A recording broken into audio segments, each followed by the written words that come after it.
Hello guys, ఈరోజు బోయినపల్లిలో one of the team work చేస్తుంది. అక్కడికి వచ్చాను అన్నమాట. నేను వర్క్ ఎట్లా జరుగుతుంది అంటే మీకు కూడా చూపించడానికి.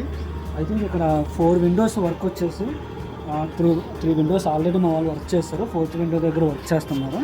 ఇప్పుడు వర్క్ చేసిన వీడియోస్ చూపిస్తాను. చూపించు.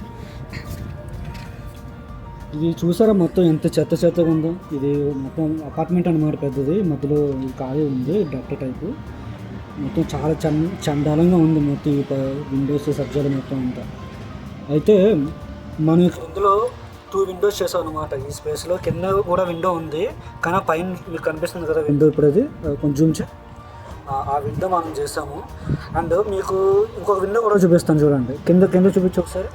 అక్కడ పవర్ నుంచి చనిపోయింది కదా కింద. అక్కడ ఇన్స్టాలేషన్ చూసారా, అది పవర్ నుంచి చనిపోయింది. అది మనం వేసింది కాదు, అది ప్రీవియస్ వేరే వాళ్ళు చేసుకున్నట్టున్నారు. అది 2nd ఫ్లోర్.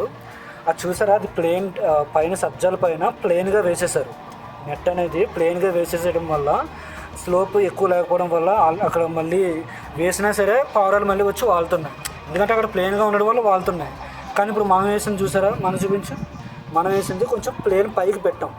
సో ప్లెయిన్గా ఉండడం ఏంటంటే పావురాలు అక్కడ వాడడానికి ఇబ్బంది పడతాయి, వాడడానికి అక్కడ కంఫర్టబుల్ ఉండదు. సో అక్కడ వాళ్ళకి పావురాలు వచ్చే అవకాశం ఉంటుంది అనమాట.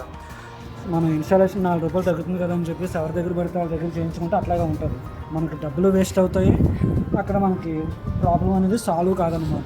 సో నెక్స్ట్ టైం నుంచి మీరు ఇన్స్టాలేషన్ చేసుకుంటున్నారంటే ఒక 500 రూపీస్ అటు ఇటు అయినా సరే ప్రాపర్గా చూసుకోండి. నెట్తో పాటు మెటీరియల్తో పాటు సర్వీస్ క్వాలిటీ ఎట్లా ఉంది, ఆ ఇన్స్టాలేషన్ కూడా మీరు చూసుకోవాలన్నమాట.